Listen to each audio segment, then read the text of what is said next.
اعوذ باللہ من الشیطان الرجیم بسم اللہ الرحمن الرحیم۔ حقائق مثنوی مولانا روم رحمۃ اللہ علیہ۔ راہ حق میں مرشد کو پانا اور اس کی اطاعت کے بارے حقائق۔ مولانا روم رحمۃ اللہ علیہ نے بہت پیارے طریقے سے جو راہ حق میں چلنے والے ہیں ان کو اپنی حقائق کے ذریعے بتایا کہ مرشد کو پانا کیسے ہے اور ان کی اطاعت کیسے کرنی ہے۔ آپ نے فرمایا رسول خدا کا حضرت علی کو وصیت کرنا کہ جب ہر شخص اللہ کا تقرب کسی قسم کی اطاعت کے ذریعے ڈھونڈتا ہے تو عقل مند اور خاص بندے کی صحبت کے ذریعے تقرب چاہ تاکہ ان سب سے آگے بڑھ جائے۔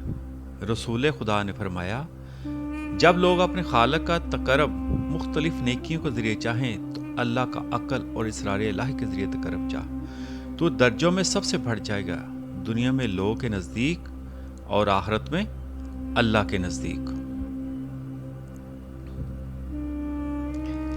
حضرت علی سے پیغمبر صلی اللہ علیہ وآلہ وسلم نے فرمایا اے علی تو اللہ کا شیر ہے لیکن تو شیری پر بھروسہ نہ کر، نخل امید کے سایہ میں رہ، اس بے مثال کی نزدیکی اپنے کمال اور نیکی کی بنیاد پر نہیں بلکہ اپنی محبت کے ذریعے حاصل کر۔ تو اس عقل مند کے سایہ میں آ جا جس کو راستے سے ہٹانے والا کوئی نہیں اور اس کے ذریعے سے اللہ کا قرب حاصل کر۔ وہی ہے جو ہر کانٹے کو پھول بنا دیتا ہے اور اندھی آنکھ کو روشنی عطا کرتا ہے۔ اللہ کا خاص بندہ ہی دستگیری کرتا ہے اور طالبوں کو اللہ کی بارگاہ تک لے جاتا ہے۔ وہ روح کا سورج ہے، وہ سورج انسان کے جسم میں روح پوش ہے۔ اے علی راہ حق کی تمام عطایتوں میں سے اس کے مخصوص بندے کے سایہ کو اختیار کر، اس عقل مند کے سایہ کی پناہ لے تاکہ اپنے چھپے ہوئے دشمن سے نجات پائے۔ جب تو اپنے پیر کو پالے تو خبردار سر اطاعت اس کے سامنے رکھ دے، اس خضر علیہ السلام کے کام پر صبر کر۔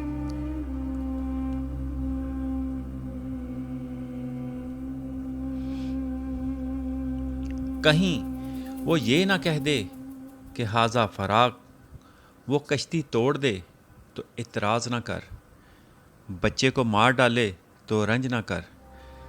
جب خدا نے اس کے ہاتھ کو اپنا ہاتھ قرار دیا ہے اور یاد اللہ فوق ایدیہم فرما دیا تو اللہ کا ہاتھ اس کو مارتا یا زندہ کرتا ہے۔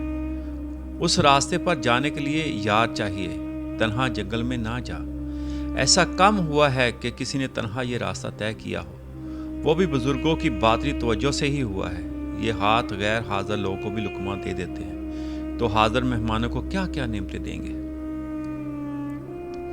اہل کشف اور اہل حجاب میں بے حساب فرق ہے۔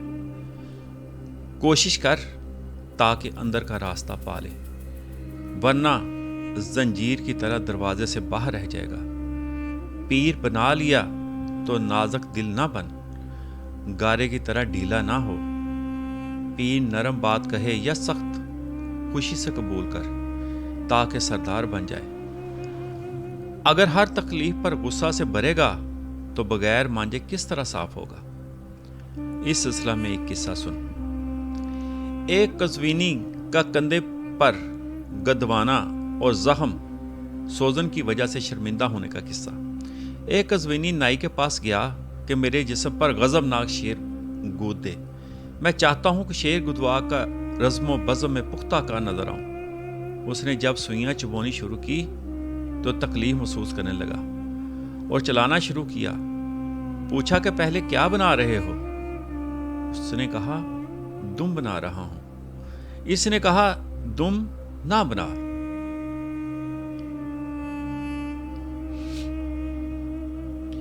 شیر بغیر دم کے بھی ہوتے ہیں۔ اسی طرح جو عضو بھی وہ بنانے لگتا وہ اسے روک دیتا کہ یہ نہ بنا۔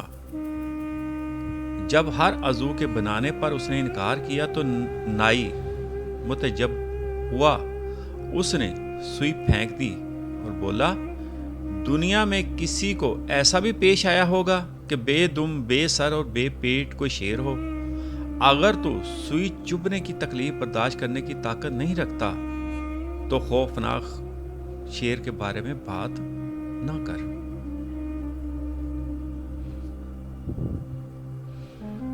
اے بھائی، سوئی کے درد پر صبر کر تاکہ تو اپنے بے دین نفس کے ڈنگ سے نجات پالے۔ وہ لوگ جو اپنے وجود کی تکلیف سے آزاد ہو گئے ہیں اور جن کے لیے قرآن پاک میں فرمایا ہے، مسخر لکم ما فی السماوات و ما فی الارض، انہوں نے اپنے بدن کے بے دین نفس کو کچل دیا ہے۔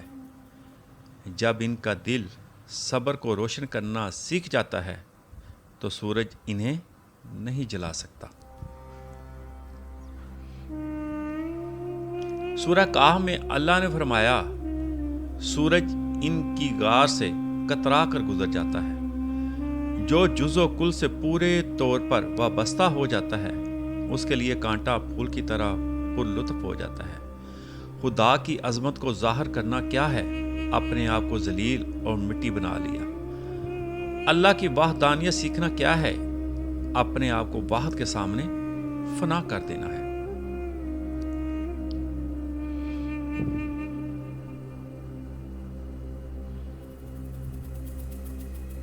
تو اگر چاہتا ہے کہ منور ہو جائے تو اپنے وجود کو وجود عطا کرنے والے وجود میں فنا کر دے، تو تانبے سے کیمیا بن جائے گا۔